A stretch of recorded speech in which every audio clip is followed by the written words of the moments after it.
Hello, Central New York, and hello, hockey fans all across the internet, and welcome to the Central New York Hockey Report podcast. I'm your host, Scott Kinville, and we're back. You know, everybody's been on the end of semester break as far as college goes.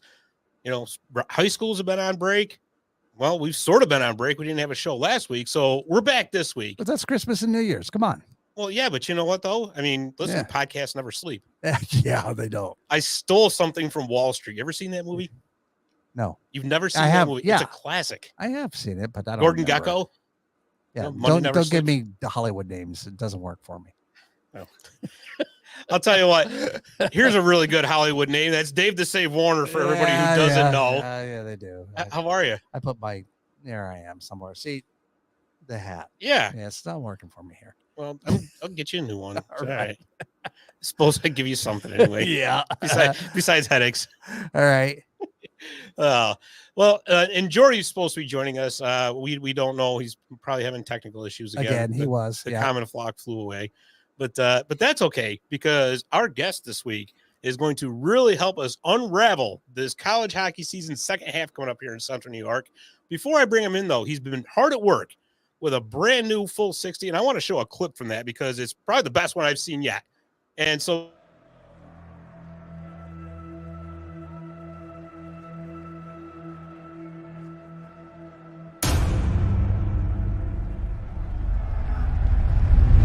The Plattsburgh State Oswego hockey rivalry, there's nothing better than that. There's nothing bigger than that.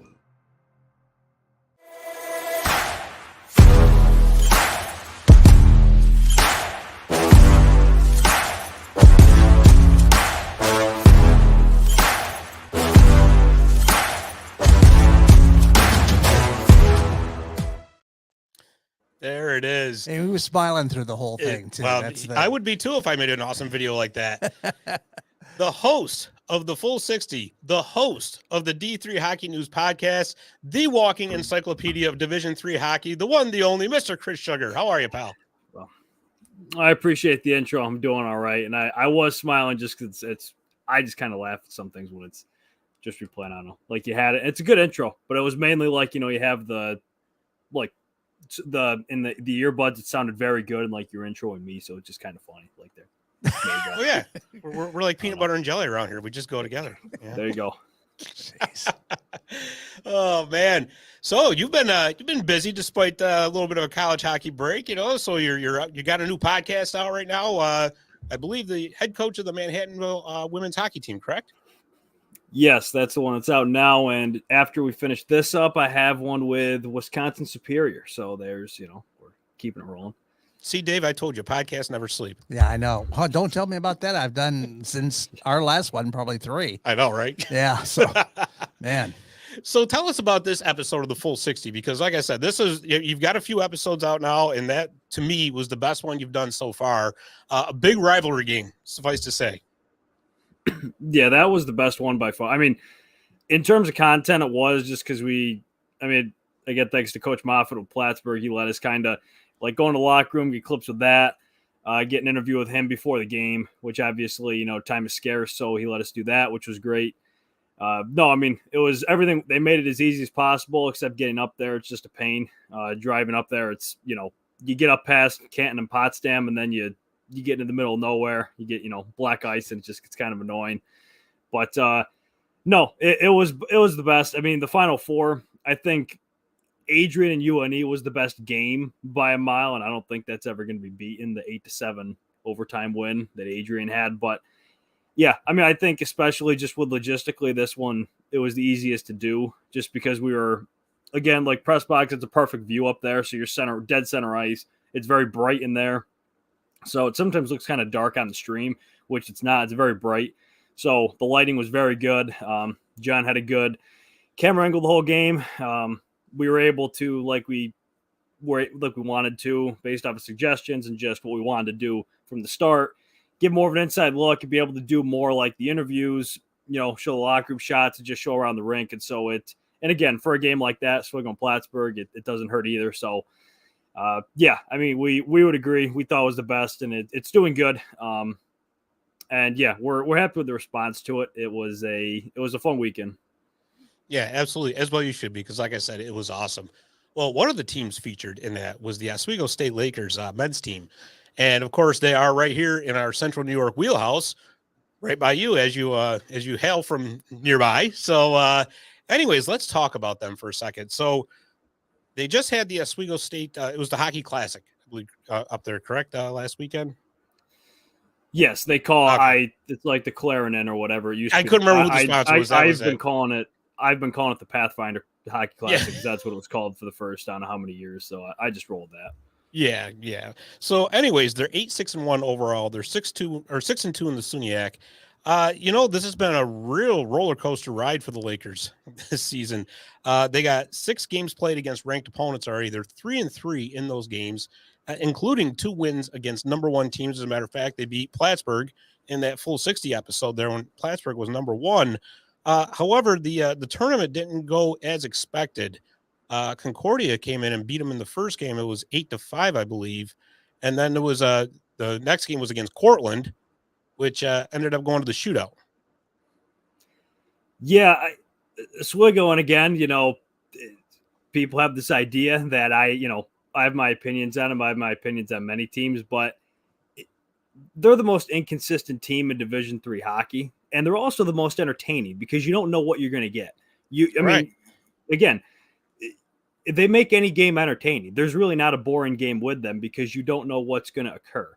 They go play Utica. Now, to be fair, Utica looked half asleep in the game. I think you might agree. I don't even know. Utica look terrible, except for about 10. They look good for maybe like 10 minutes. But besides that, and I think Coach Heenan and Coach Daring would both agree. I mean, the team, it didn't look good. Absolutely. But, they go beat them. Fair enough to them, all the credit in the world to beat Utica. You give Geneseo a run in conference. You only lose, I think it was 2-1, and Geneseo's goalie stood on his head. And then you go beat Plattsburgh in Plattsburgh, which oddly enough, that series, the road team has been the better team in the past probably 6 to 8 years. The road team has usually been the dominant force. And then you go, you beat Hobart on opening night. So it's a team that nobody would want to probably play in the NCAA tournament if you get there.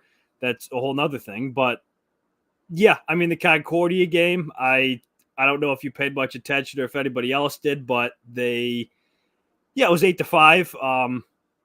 Probably one of the crazier games that I've seen there, just because I thought, again, it's a West team coming in. They're a wild card. You don't know what you're going to get.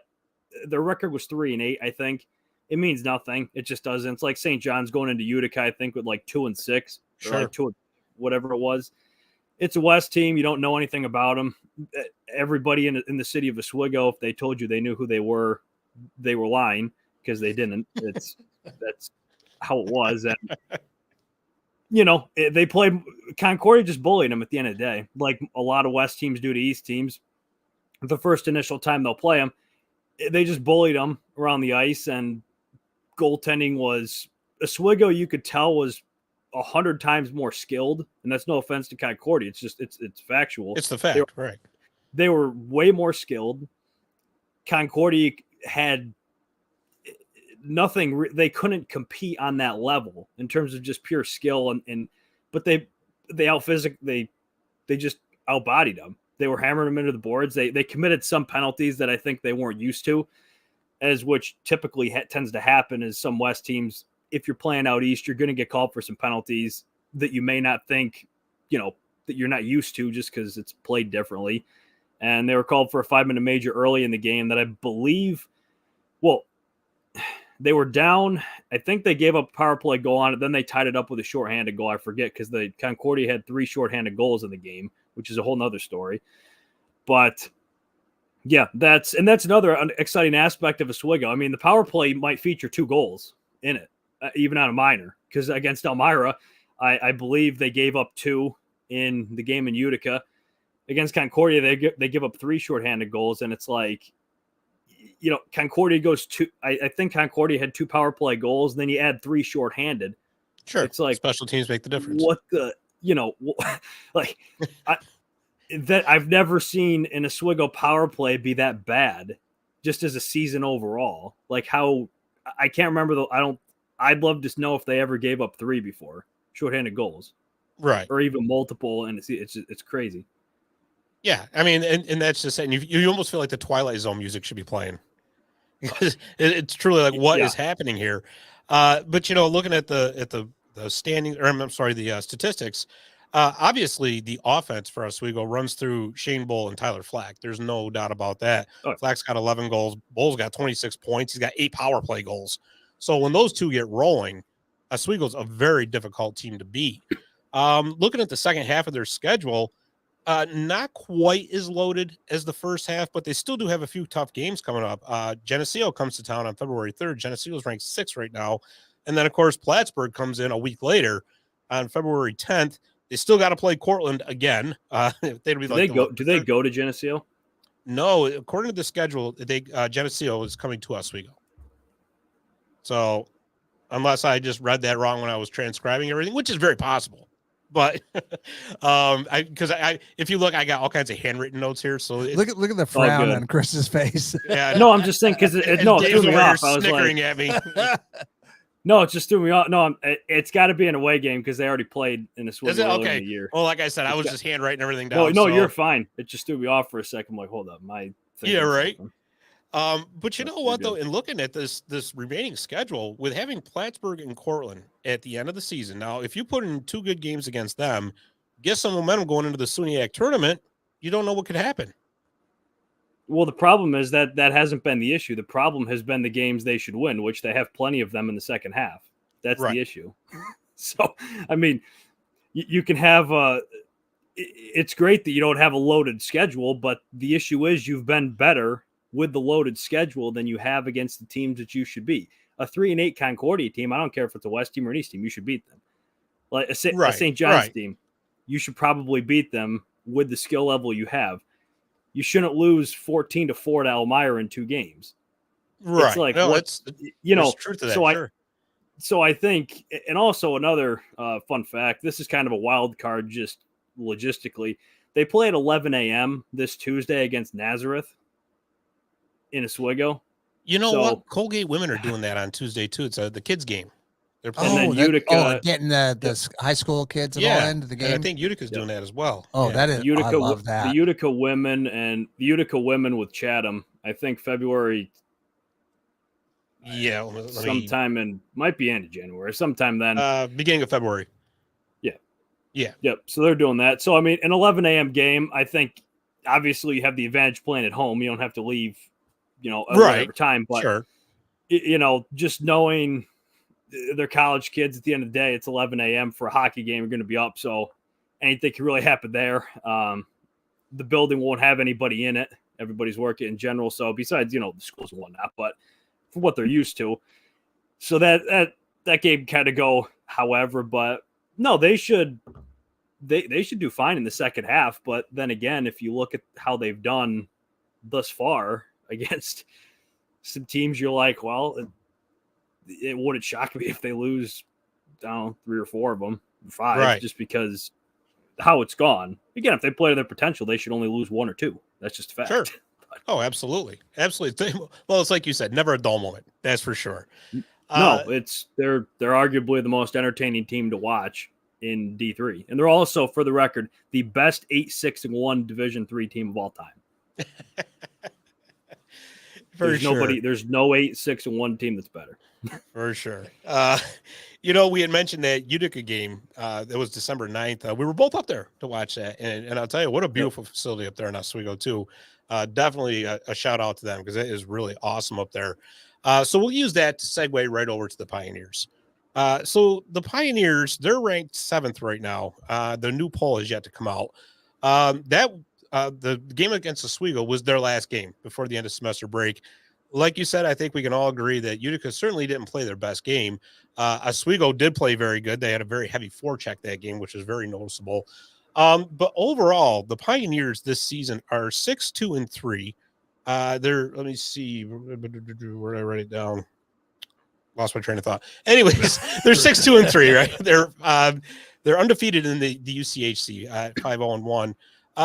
So this team right now, I didn't know what to expect out of the Pioneers coming in because they had such a young team coming in. Over half the roster is first-year players.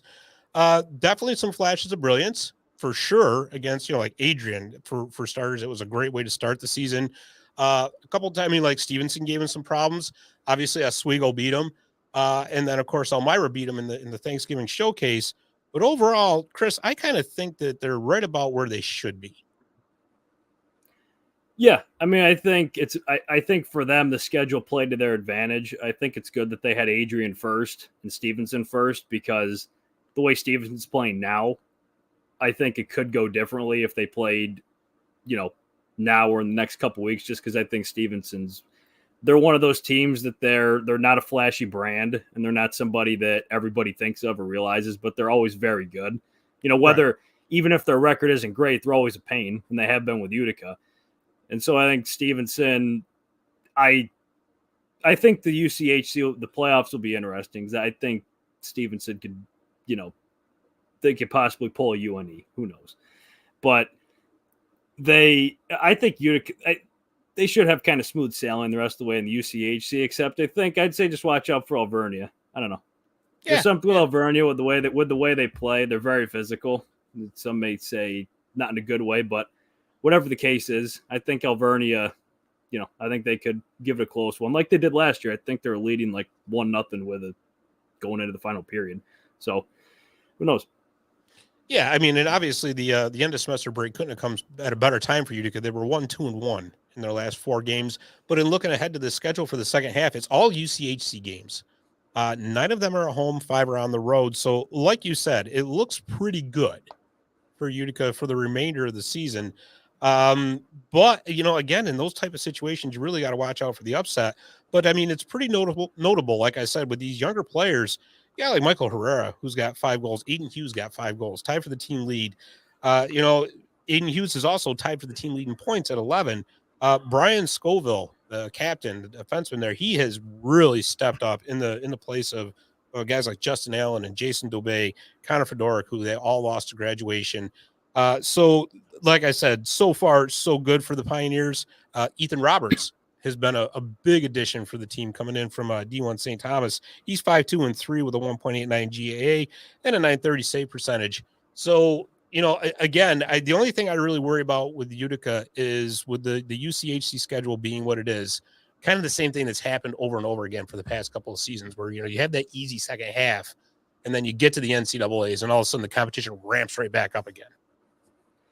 Yeah, I mean, I think what helps with them is they're very balanced in terms of points and scoring. It's not like you have to rely on 1 or 2 or 3 guys. They seem very just balanced, and I think it comes with younger players again because you don't have. I'm not saying they did, but you just don't have possible egos or possible guys who are kind of the give them the puck, let them do their thing. Versus now it's kind of like Keenan, and he can kind of craft his own. He's got younger players, just everybody plays one unit, try not to do as much individual. I mean, again, I just think that could play to their advantage. But, a lot of these guys have never seen these UCHC opponents. They haven't been used to beating them up for a couple of years. So it's one of those where you don't really know. And again, it's kind of a wild card. It's funny you mentioned that because when Coach Heenan was on the show, he said something to that effect.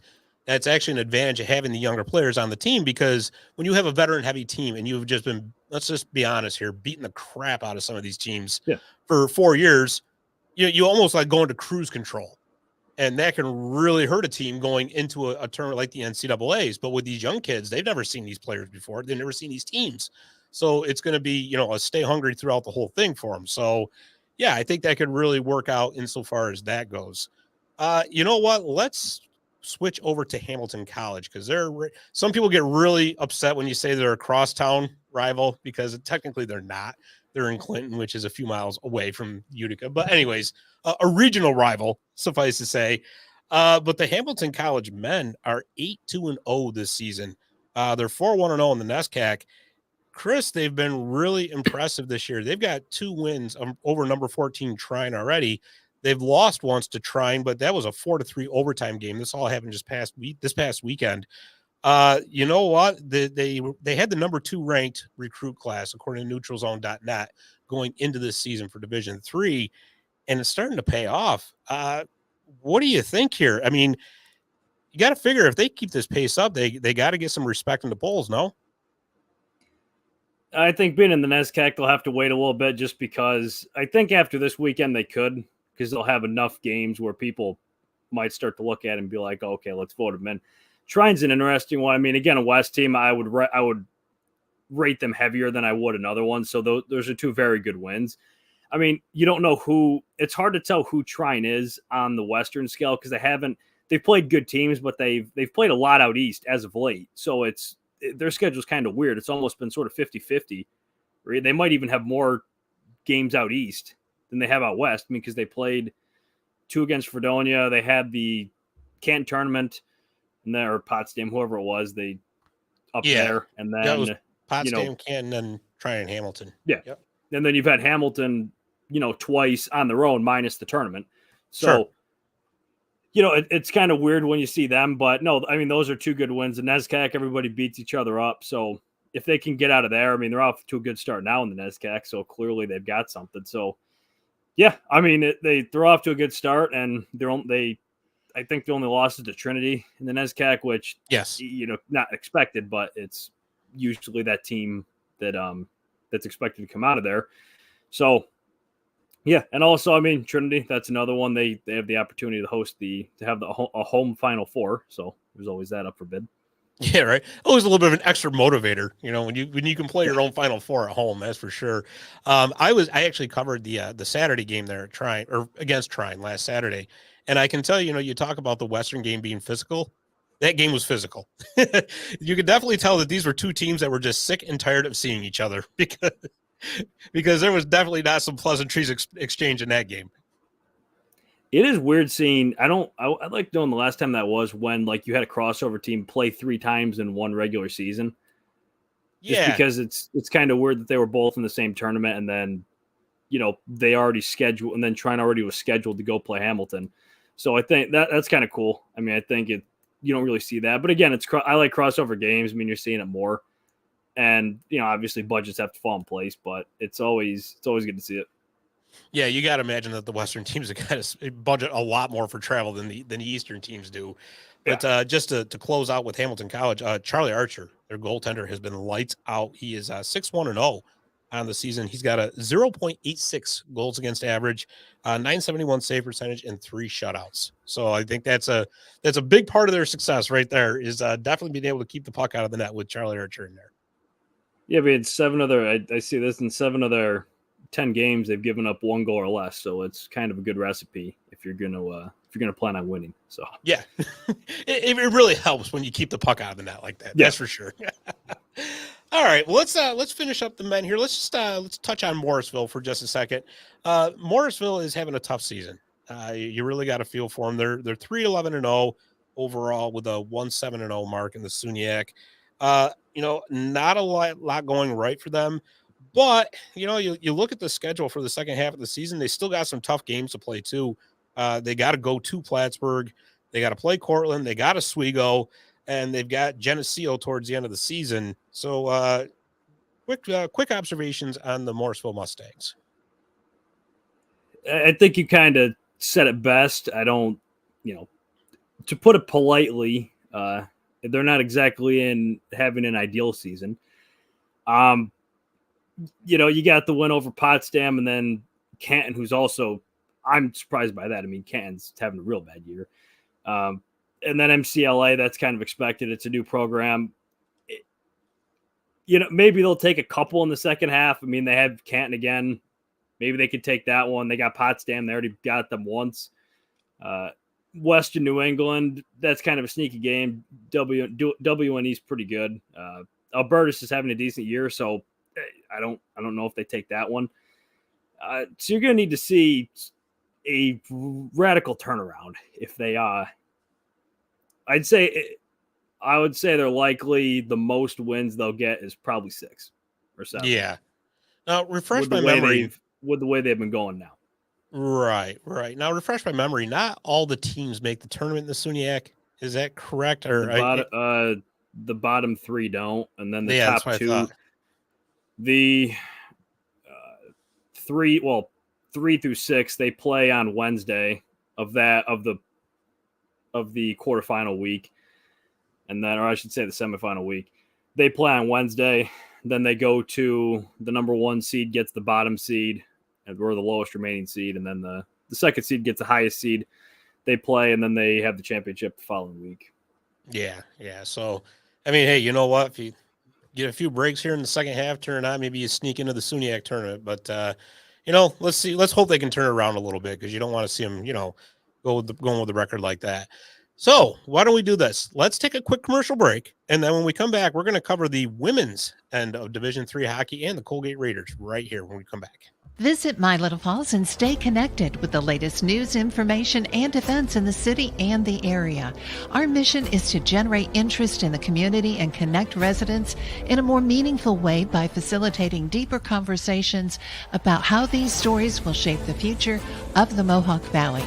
Join thousands of weekly visitors who stay up to date with feature stories, interviews, videos, our event calendar, and print publication, the Mohawk Valley Express.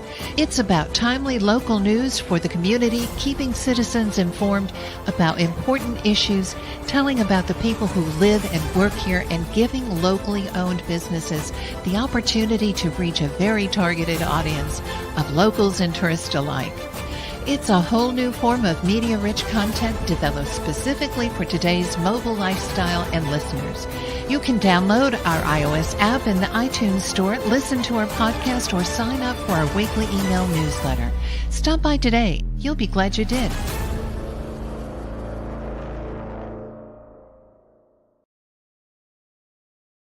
I got to say, I've missed that song. How long has it been since you've heard it? It's been a couple weeks. Okay, all right. I was actually thinking about asking you to send me that file so I could set that for my alarm tone. Oh, geez. Spring right out of bed, just like Rocky Balboa. I don't want to do that. No, you don't want to crack a couple eggs into a cup and No. Okay. Well, I will say, if I were to picture Little Falls, that's probably how I'd picture it. That based on that B-roll. Okay. There you go. All right. I'll take that. I was going to say, we got to differentiate there. Does that mean the B-roll or the cracking of the eggs into the cup and no, drinking? he meant the B-roll. No. Okay. I just meant the B-roll, the photos in it. That's, if I had to picture Little Falls, that's probably how what I do. The people in the church are just playing about, that's probably how I'd view it. Well, we'll have to get you down here for an in-studio show sometime. Do that. Well, we can do it. I got to get a TV or something behind me so I can get the logo or whatever. If it was in, we got right? room for you. Yeah, exactly right. All right. Well, let's continue. I saw Jordy was trying to pop in for a second, but I think he's back out. So I think the common flock flew away again for the show. That's okay. All right. So we're back with the second half here of the Central New York Hockey Report. You know what, Chris? Let's start with Hamilton College since they're ranked the highest in the USCHO. They're 6-2-1 overall, 1-2-1 in the NESCAC. They're 2-2 against ranked opponents in the first half of the season. But you know what? They're playing a very, very strong game, very strong defensive game like they always do. They're coming off a win on Tuesday against SUNY Canton. They won 2-0. And that was their first game back from the break. Before they went to the break, they beat Utica at home, who's ranked number 9, 1-0 in what was a very good game. I was there, and it was just an excellent, excellent game. So your thoughts on the Hamilton College Hamilton College Women Continentals? Here we go. I'm ready to talk about Utica. I mean, I think, in the NESCAC, you're going to get, with the way a lot of teams structure their out-of-conference schedules, you're always going to have high and pairwise. So Hamilton has a good shot at the tournament, relatively until that changes. So, and I also like how they play a strong out-of-conference schedule. It's not like, most in the league where they don't. Right. Hamilton, they're playing Nazareth, they're playing Utica. Canton isn't a pushover, honestly. I mean, Canton's I think they're 9-4. I mean, people can say what they want. Canton's not Plattsburgh, but it's not a pushover of some of the NEHC teams that they usually just schedule. They also play Elmira, and they play Oswego and Morrisville. I mean, so Hamilton, they play one of the best schedules every year as of late, I should say. I mean, at Middlebury, the same way in the league, so they already set themselves up. If they make the postseason, you're going to be prepped and you're going to be prepared. But I think, like the NESCAC, a lot of their games, it's always just low scoring and defensive. They gave Amherst runs in the beginning, and it's a shocker they even scored a goal because it seems like Natalie Stott on Amherst doesn't give up goals very often. Right. So, right. There's that. But no, it's one of those where they're looking good. You have a new head coach, but she's been there a while as the assistant. So I'm not sure there was much change, if any. But no, I mean, like you had kind of said preseason, they lost some of their top point leaders. So you didn't really know who was going to step up and whatnot. But right back where they had left off of their program best season, making the Final Four run. Yeah, absolutely. Because we had mentioned that in the preseason show with Nancy Lowe and Abby Coons graduating. You didn't know where the offense was going to come from. Well, I'll tell you what, Claire McGinnis has stepped up goal-wise. She has basically taken Lowe's place. She's got 7 goals on the season.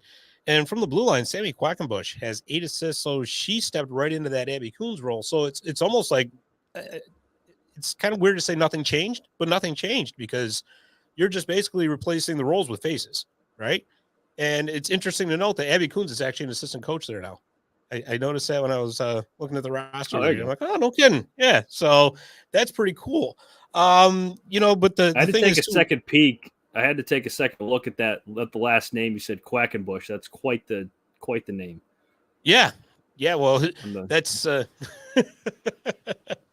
I mean, nothing wrong with it. It kind of threw me off for a second.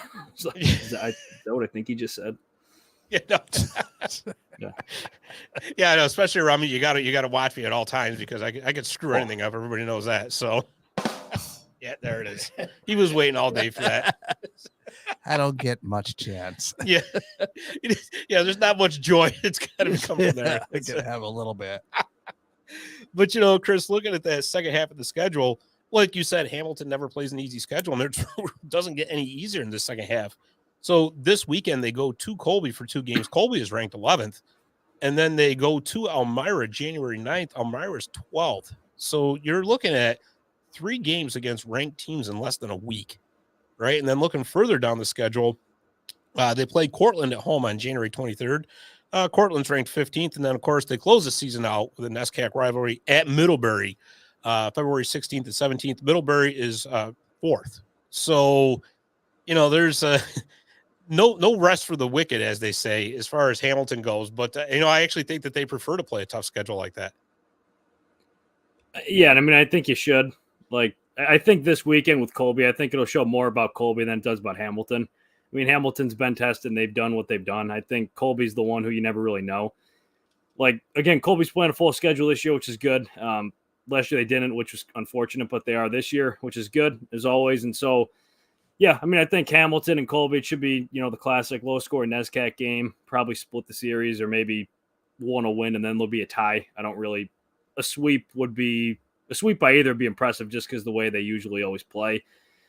Elmira, that's another one where you don't really know with Elmira. Elmira's had, it seems like some games they just come out and play and they can challenge anybody. I mean, obviously they'll challenge anybody, but right. They sometimes drop games where you're kind of like, their roster on paper looks very good, and then what they do is just another thing. I mean, like Norwich is kind of taking that conference this season for the moment, and we'll see if the second half Elmira can get it back. But with the way the pairwise will currently be going for Elmira, a win over Hamilton would help them immensely. I'll say that. Yeah, no doubt about that. There's no doubt. All right, so we had mentioned the Utica Pioneers women, and let's switch over to them right now. They're ranked 9th right now. They're 9-1-2 overall. They're 6-0-2 in the UCHC. Playing really good hockey. Their last game was that 1-0 loss at Hamilton, but again, that was a game too that could have gone either way because, like I said, I was there and it was just a great game. But so far, so good for the Pioneers. They're 2nd in the nation in goals per game at 4.3. They're 5th in the nation at goals allowed per game, and that's 1.0. So, I mean, they're definitely keeping the puck out of the net, and they're scoring goals. So the surprising thing for me is, you look at up and down this roster, and it's a loaded roster. It really is. But you would expect to see like Erica Sloan at the top of the statistics, and it's Haley Modlin, who has really, really ramped it up this season. She's got 12 goals on the season. Tess Barrett leads the team in assists with 10. Carly Stefanini, the power play specialist, she's got 4 power play goals. Erica Sloan does lead the team in shots, but an overall well-balanced team. Angela Hawthorne just being Angela Hawthorne. To me, one of the best goalies in women's Division III hockey. She's 9-1-2 with a 1.06 goals against average, a 951 save percentage, and 2 shutouts. Looking at the schedule here, we've always talked about the Nazareth. That's like always seems to be the one that's everybody got circled on the calendar for the UCHC. They're playing January 26th and 27th. It looks like both games are in Utica. Naz is number 13. Otherwise, outside of Oswego, it's a heavy UCHC schedule the rest of the way out. Thoughts on the Pioneers? I would probably say, I mean, again, Nazareth, I think it's going to be the game people look at. I think they should also look at Chatham. I think Chatham I think Chatham takes one at least in that series. I think Chatham's very good, and they're overlooked by a lot of people. And that's another one where is that the 2 p.m. start time. Yes. Yeah. Yep. That's for some reason I thought it was like 11 a.m. Okay. So they're doing the 2 p.m. start time, which is good. Get the kids out there. And plus the Nexus, it's always a good time for the woman's environment. But no, Nazareth will be interesting. Nazareth's if you ask them what they're doing, I think they're having a down year, but it's a very young team. I mean, Utica, they have to get over on paper right now, Utica should win one at least, or go undefeated, win in a draw. Right. But it's just about beating the team, beating that uniform.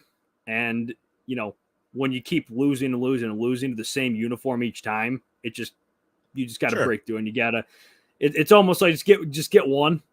And then, maybe the floodgates will open eventually, but like after last season where I think they played in like 5 overtime periods in 3 games, with the playoffs, it's one of those where it's like, it's just about beating the jersey at that point, not even beating the players. Yeah, no doubt about it. And you get the feeling with Utica that, you got to feel that this has got to be the year right here that they do it. And it's not just because they got a lot of great, underclass players. It's, coming up through freshman, sophomore, junior, but you almost just get this feeling that, okay, if we're going to do it, this is going to be the year that we do it. And you mentioned Chatham, and I do want to point out that the weekend after they play Nazareth is when they play 2 against Chatham. So you almost feel that, if they win both of those Nazareth games, that could be a real problem going against Chatham, because you're on this emotional high that, hey, we did it. And now you got Chatham coming to town, or either way. I mean, if you don't do very good against Nazareth, and then all of a sudden you got a team like Chatham coming to town, which, like you said, a lot of people are overlooking, that could go either way. Yeah. I mean, I think Chatham's 8-1-2 or something like that, and in all honesty, they should have been. It's why it's a 60-minute game, but they pretty much beat Nazareth until the last minute, where Nazareth tied it, and then they think they got, they tied it in the shootout win. Whatever the case was, they gave up the goal in the last minute, and they didn't get the win there. But Utica, it's one of those. I had asked Coach Clausen for the USCHO article, what would your Pioneers like for Christmas? And he said, home ice for the postseason. And it's like, well, you're pretty much getting your main postseason right here, and you get home ice it's regular season, but these are likely at the moment. These are the 2 teams that you're going to have to go through if you want to win the conference. And then, see if Manhattanville can get it back going, because they're, as of late, like last year, they could beat anybody. It was just consistency that they couldn't, seem to grasp. But I mean, they're the 2 teams you're going to have to go through, Chatham and Nazareth. So you get them on home ice. So there's your Christmas wish early, because if you beat those 2, you're going to get home ice. Oh, absolutely. Beyond a shadow of a doubt. And I do, just before we finish up with Utica, I do want to mention that Haley Modlin is actually tied for 2nd in Division III in goals, and she's tied for 6th in points. Tess Barrett is tied for 6th in assists in Division III. So definitely getting it done at the Nexus Center and beyond for the Utica Pioneers. Okay, what's next here? Let's see. Why don't we go to the Morrisville Mustangs? Because, the Morrisville Mustangs, they are having a really, really good season. And I'm just trying to get to my notes here. Give me just a quick second. There they are. So Morrisville is 7-5-0 overall, which is significant because they were 8-16-1 last season. So, Coach Briggs is doing a pretty good job of turning things around there in Morrisville. They're 2-3-0 in the SUNYAC, but even still, Their big three is Alana McDonald, Allie Davidson, and Haley Eaton. McDonald leads the team in goals. She's also tied for the lead in assists, and she leads in points. But all three of them are contributing big time. They're getting great goaltending right now from Elizabeth Timby, who's 4-1-0 with a goals against average of 1.60, with a save percentage of 0.944, and she's got 2 shutouts. So, Chris, what is it with Morrisville that they've turned it around so much? I mean, I think you have you have a young coach who wants to make a name for themselves. I mean, and not in a negative light. I mean, just in a good way. You have somebody who's really committed to building something, because if you can make Morrisville a good program or a competitive program, that shows a lot. And it's no shut at Morrisville. It's just one of those programs that if you can make a small program, one of the lower budget programs, very good or competitive, it shows a lot about who you are and who your staff is. And the thing with Morrisville, they've the games they've lost, they should have lost. It's not like right. It's not like they're losing games where you're kind of like, well, if you're gonna really say it's a good year, you got to beat that team. No, I mean, they lost to Cortland in overtime, and that's their assistant coach, Monica Cahill. That's her. She played there, and then Briggs, he was the assistant, so that was kind of the homecoming for the two of them. But you drop an overtime to them, close game. There's no shame in that.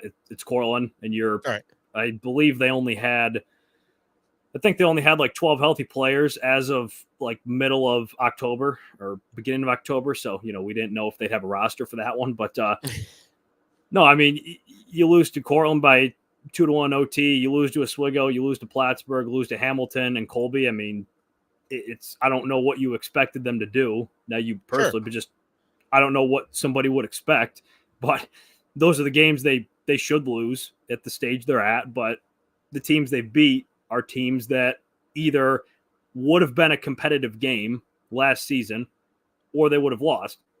So if you're beating those teams, it's all really matters. And you're going to play more of those teams than you are the dominant force team. So if you could do that, you can get a 500 record out of it or just below 500. And again, for what that program's been over the years, I mean, if I had to guess, they're probably on pace to have one of the best years in a long time.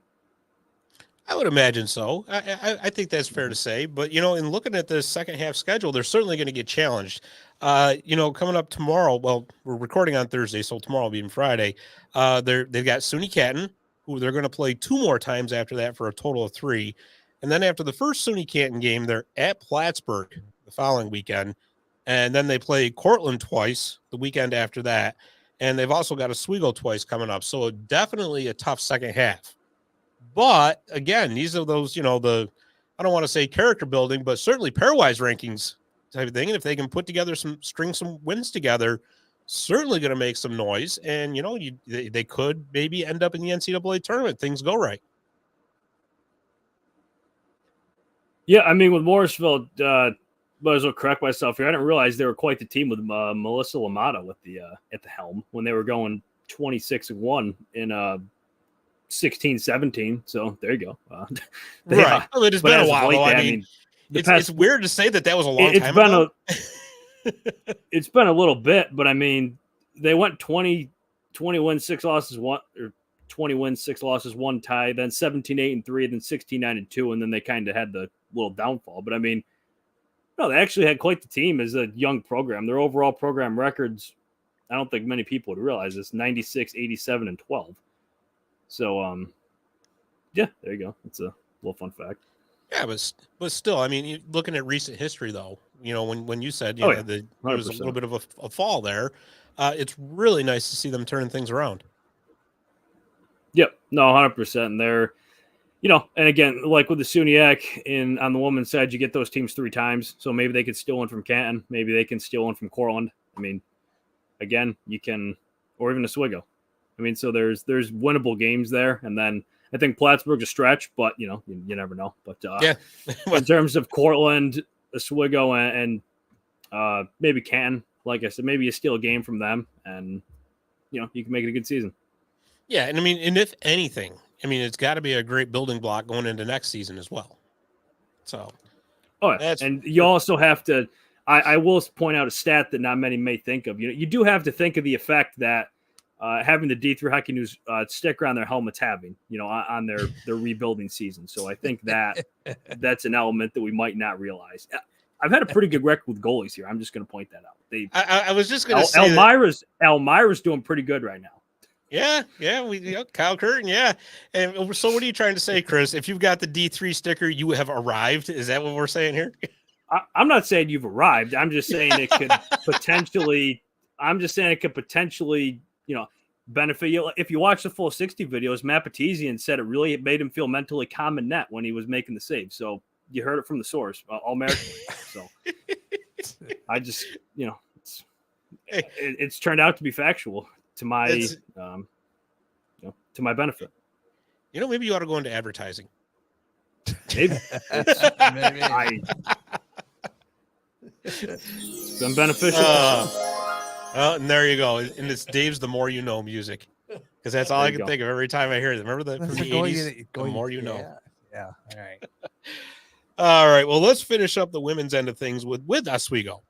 We were talking last night. They have had one heck of a schedule to play so far, and it looks like they're going to continue to have one heck of a schedule. But right now, they're 5-5-1 overall, 3-2-1 in the SUNYAC, and given the schedule that they've played, that's actually a really respectable mark. They've got 5 games already against ranked teams. Looking ahead, they've got Plattsburgh this weekend, and then going forward, they've also got games against Hamilton College, Utica, and Cortland. Plus SUNY Canton being the SUNYAC, they're in there too. So, like I said, given the competition, I actually think this is a really good mark they got. Yeah, I mean, Oswego, they've come miles under Digby. He's doing a great job with them.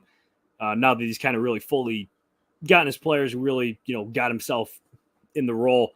Their 5-5-1 record is a lot more respectable than some teams that, let's say they're like, you only have a couple losses, maybe 1-3, but you have a lot of wins, but you've played, on paper, nobody. I mean, their 5-5-1 record's great with who they've played. William Smith's 10-3. 2 of the losses came to Oswego.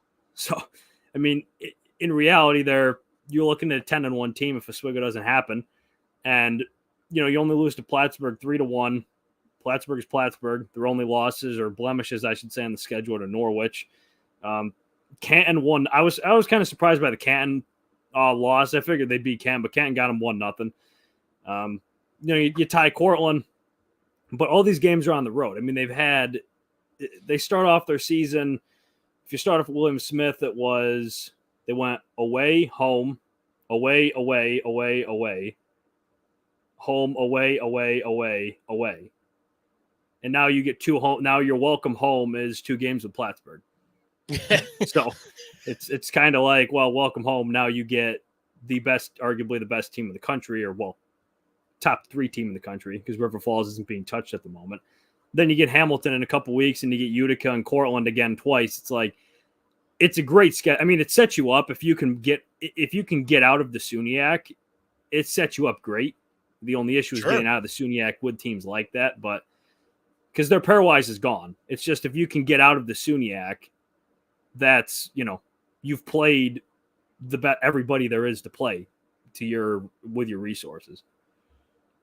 Yeah, absolutely. And like I said, it's all building blocks, right? I mean, you want to talk about just a team builder as far as confidence wise too, get a couple more big wins against these teams, right? And that carries over through the rest of the season because, it almost kind of reminds me like the Hamilton effect, where you're constantly playing these top ranked teams and you just continue to build on it. So you never know. Like you said, if Oswego can get out of that SUNYAC, good things could happen for them.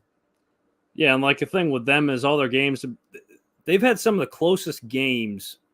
I mean, if you rattle off their schedule, I mean, they beat William Smith 2-1 in both games, 1 goal difference. They lost to Plattsburgh 3-1. I think they had an empty netter, so in reality, a 1-goal game. They lost to Canton 1-0. They tied Cortland 0-0. They lost to Adrian 2-1 and 1-0, both 1-goal games. Lost to Amherst 2-1.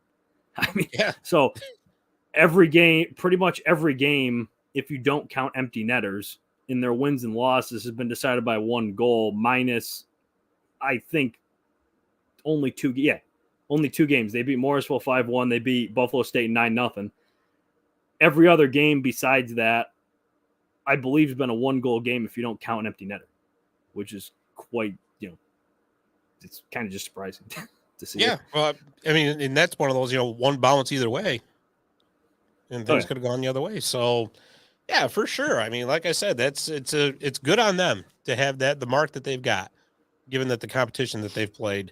So you know what, buddy, we did this. We had about an hour to work with, and we got this all done in about 50 minutes. Dave's over here grinning. You should see him, but don't get too confident, Dave, because I do have to mention, and Chris, I know you're the D3 guy, but we do have the Colgate Raiders, who are Division I, in our purview here. So I do want to mention that they're back as well. So the men, they go to Maine tomorrow night to take on the number 7 Black Bears. I got an article about it up on CNYHockeyReport.com previewing that series. So with the Colgate Raiders men, they're 6-8-2 overall. Kind of feeling their way through right now. It's been a little bit of an up and down season under new coach Mike Harder. But, folks, one thing you want to keep in mind here is the Raiders were right about this same mark at this same time last season.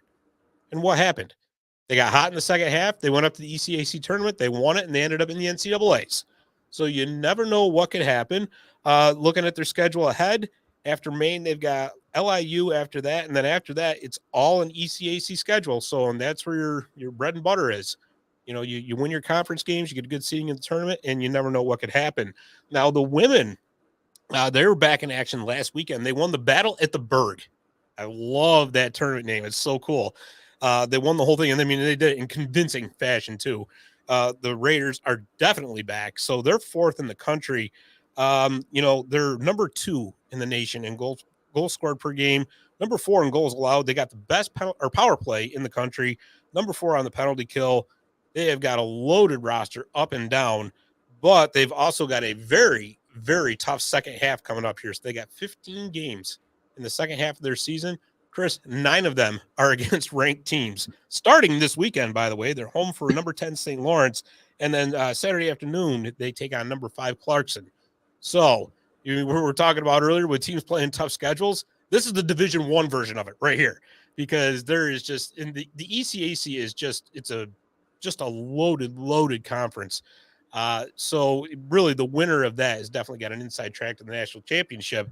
And the Raiders have got to be feeling it, because out of the ECAC right now, they're the best team.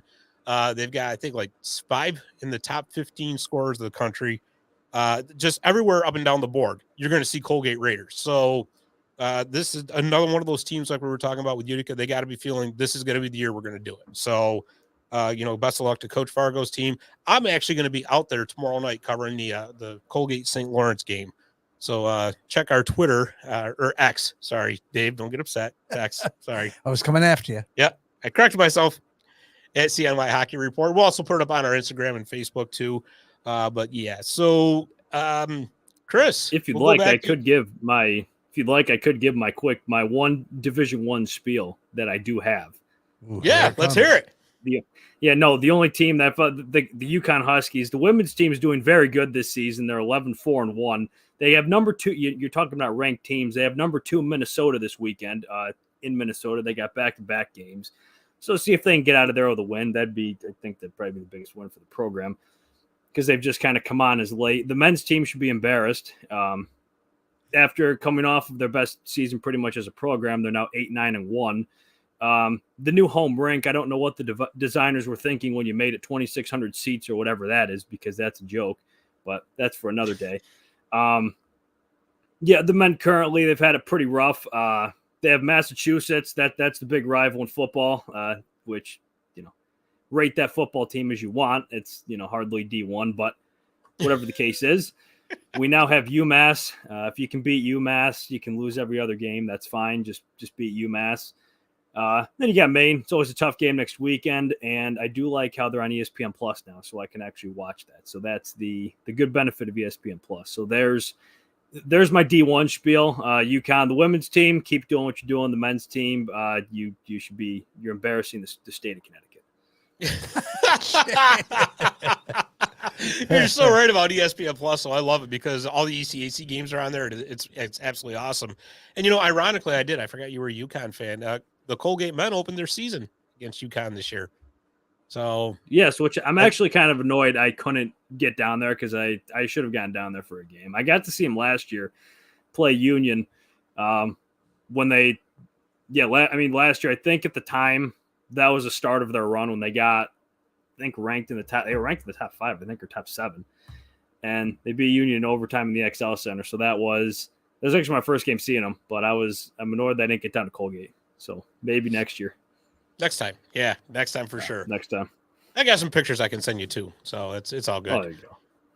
All right. Well, our hour is almost up, and I know you got to get to another podcast. So before we go, tell us where we can find you on the socials and the full 60, the whole shot.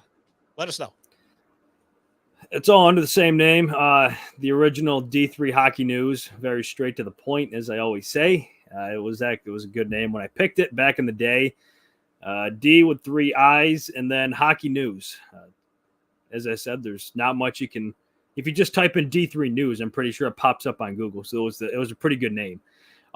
But yeah, that's all the platforms. It's on YouTube, the full 60. And then the Instagram, podcast, and Twitter. It's all just I still call it Twitter. That's what I started on, and I always will.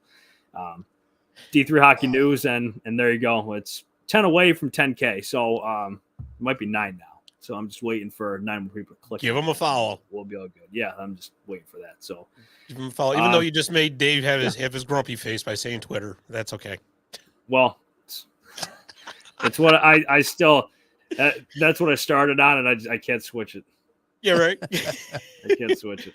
There was a reason we gave it the Burgh. There you go. It's just kind of. I mean, it's just kind of weird when you say like, "Hey, I just check out that video on X.com or that photo on X.com." Like, okay, that's just. No, you don't say .com. You just say on X.